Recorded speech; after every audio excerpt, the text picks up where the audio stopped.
Hello everyone. This video for the animal abuse series with the subtopic of horses. And I don't know if my dog's going to be picked up or not, but he is now outside and he thinks it necessary to bark at every leaf that happens to blow. But first off, with the horse racing. Horses are commodities in the business of horse racing. To perform their best, they must be maintained at a high level. Some horses have access to royalty treatment with spas and a lot of pampering, but others are not that lucky. Some racehorses are mistreated and abused. They are drugged, whipped, and even shocked during races. People for the Ethical Treatment of Animals, the PETA, went undercover to document some horrible practices carried on by trainers. Some horses are given performance-enhancing drugs. Horses are often administered a cocktail of drugs before a race. The drugs are given to help the horses run better in a race, but they also have short and long-term adverse effects. The Jockey Club made it illegal to use non-approved drugs on race days. To ensure compliance, racehorses are tested for banned substances, and if found in their system, a trainer can lose their license and the horse winnings revoked. In 2021, Kentucky Derby winner Medina Spirit was stripped of his title, and trainer Bob Baffert was suspended after the drug betamethasone was discovered in the post-race blood test. The most popular drug given to racehorses is Lasix.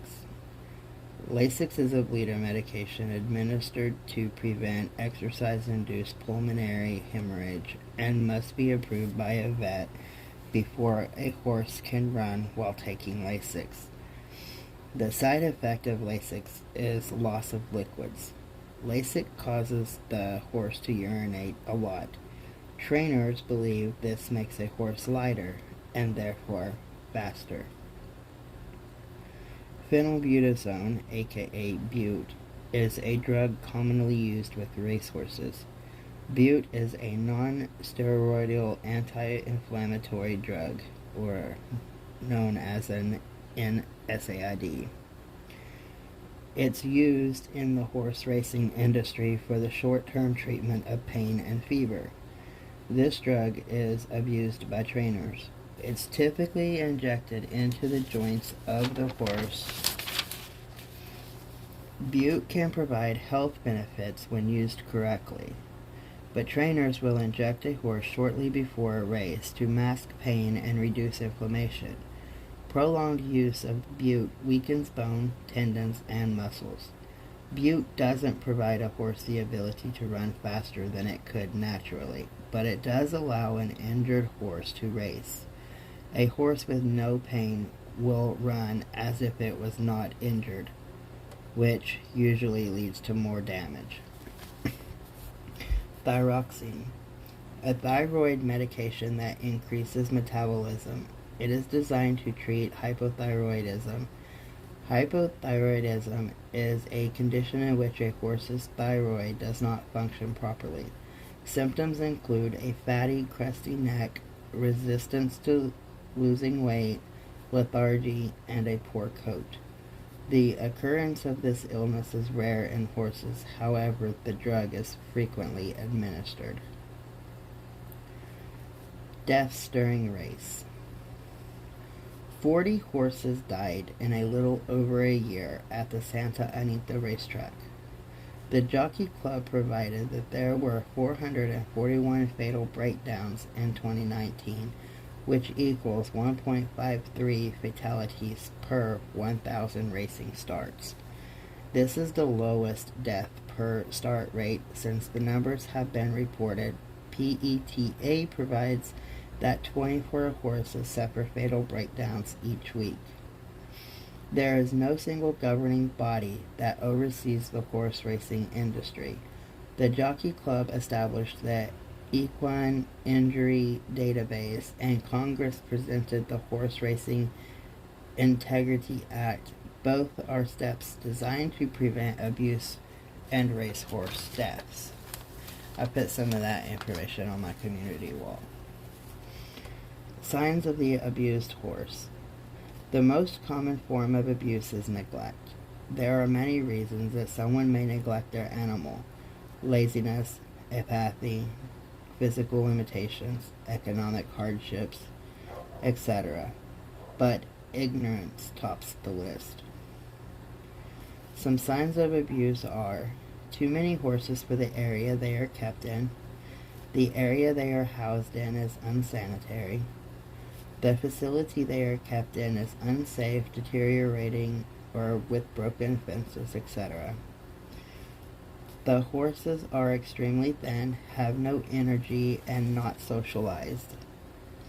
The owner isolates himself and animals from the community. Owner insists animals are well taken care of when obviously this is untrue. Owner-trainer doesn't allow visitors. They refuse to disclose how many animals is on the property. The lack of staff or volunteers. Wounds visible such as blunt force trauma, gunshot wounds, obvious signs of poisoning or suffocation. Lack of proper bedding. Overgrown around the horseshoes. Pasture horses can be abused and neglected too. When looking at pasture horses, make sure that they have food and water sources, fencing, terrain, and shelter. Calling to report horse abuse steps. If you are unable to give direct location, give a detailed description of the location. Record the conditions. Take photos or videos. Write detailed notes about markings, number of horses, condition of the animals, and of the surroundings, etc. If you consider it a life or death situation, tell them you will meet them on site. Make sure to follow up with the person that took the complaint and hold them accountable and responsible. Things to avoid when helping a horse. Do not trespass. You can get arrested, and this will only take their attention off of the animal in need. Don't remove the horse. You can go to jail for theft. And do not post the info on social media. It can cause problems with the investigation. After filing the initial complaint, it's assigned to a case officer. Depending on the size and location of the agency, they may have agents specifically for investigating animal abuse cases. Usually, smaller forces do not have agents assigned specifically for animal abuse. The assigned officer starts his investigation by interviewing the animal's owner and viewing the horse. He will observe the horse's physical condition and take pictures and videos. He or she will also check for availability of clean water and food, and possibly a second opinion from a professional horseman or vet. The Hennicky Body Condition Scoring System, known as the BCS, is a commonly used test by law enforcement to determine the health status of a horse and whether or not the animal is abused or neglected. The BCS uses the Hennicky chart to apply standard scanning to objective factors. The Hennicky BCS requires experienced help with horse to load and unload. Wait, I got that backwards. Hang on. It requires an evaluation of 6 parts of the horse: the neck, withers, shoulders, ribs, loin, and tail head. The evaluator must apply a firm press to each body part. When testing ribs, the examination must be able to determine the amount of fat covering the bones to determine the fat content over bones. The investigator assigns a number to each area tested. After numbers are assigned, he totals the number and divides by 6. The number is the animal's BSC. The scoring is based on the ranking from 1 to 9. 1 is no body fat and 9 is obese. The acceptable score falls between 4 to 7, with 5 being perfect. Educating the owner is usually the best because a lot of abuse is caused by ignorance. A time can be set in place to get the animal up to acceptable standards. Authorities can't just rush in and take someone's animals away. There are steps that they must follow. Removal can happen if an owner has not taken any actions to improve the horse's conditions after repeated requests or the situation gets worse. The owner is unwilling or unable to take action to improve the horse's health. There is imminent danger of the horse dying. And before removing, an officer has to have a place to house the horse, a way to transport the horse, experienced help with horse to load and unload, a vet to evaluate the animal, government personnel to obtain the warrant and any other legal documents. Some horse training abuse include hang tying, which is a tying method designed to promote a lower head carriage, extensive riding or lunging, spurring to the point of bleeding, jerking on reins with bit that causes injury to mouth, whipping or beating, hitting horses with solid weapon around the head, tying a horse for hours in a bent position, retracting food and water to teach submissiveness. Starting horses too young can cause injury. Drug use to keep horses going through pain. Selling X-race horses to slaughterhouses. Horse abuse statistics. Men under 30 are most likely to intentionally injure horses. Women over 60 are more likely to injure through abuse or neglect and hoarding. 4 states do not have a felony charge for first-time abuse. 7 states do not have a zero-tolerance policy law. Many states' laws do not address issues of neglect, but are only designed to punish severe cruelty. Some states' animal cruelty laws do not cover livestock. Domestic horse slaughter was banned in 2006, but before this generated $65 million. Horse slaughter dropped 50% since 1989. 40% of horses brought to rescues is for the lack of space. Horse abandonment has risen over 60% in some states. Now, there is a horse buying cheat sheet that I want to go over to you, because if you go out to buy a horse, it's things that you can check when you're viewing the animal or questions that you can ask. The purpose and the plan is to first consider what type of activity you intend to participate in with your horse. Set a budget and stick to it when shopping for a horse. And prepare a list of questions for the sellers. List of questions may include, but not limited to, these as follows. How long have you owned this horse? Does the horse have any history of abuse or neglect? Does the horse have any conditions that need treatment? Is the horse registered, and do you have the documents? Why are you selling the horse? And is the horse trained? Contact the seller. Contact the seller to discuss the horse and the price. Explain to the owner what you expect from the horse and how you intend to use it. Get some background on the horse and ask your questions.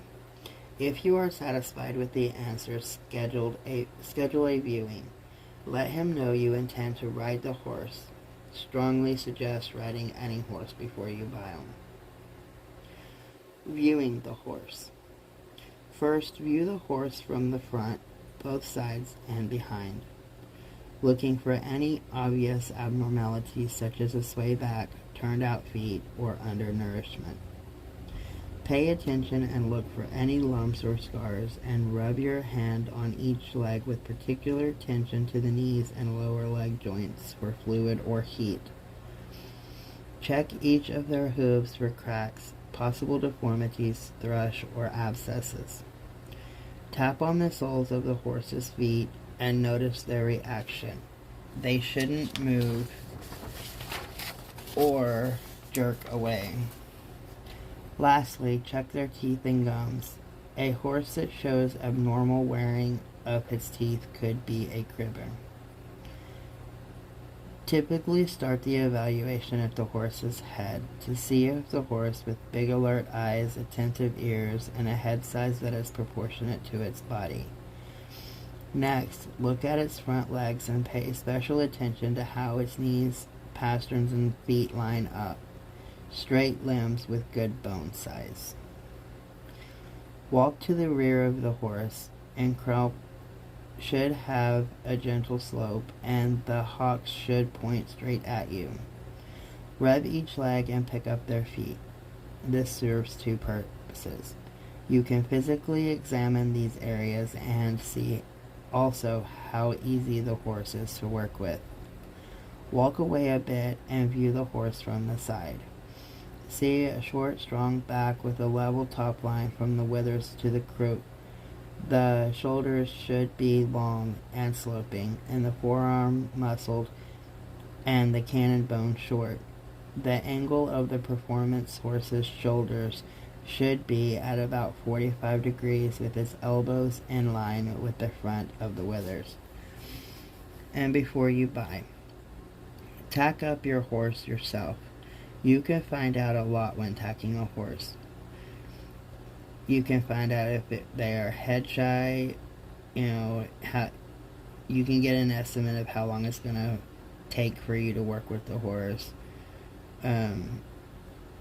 Sometimes you may find just by tacking them up that it's a horse that you just don't want to deal with. Ride the horse. Sit still in the saddle for a few minutes before taking off. This allows you to see how well trained and calm the horse is.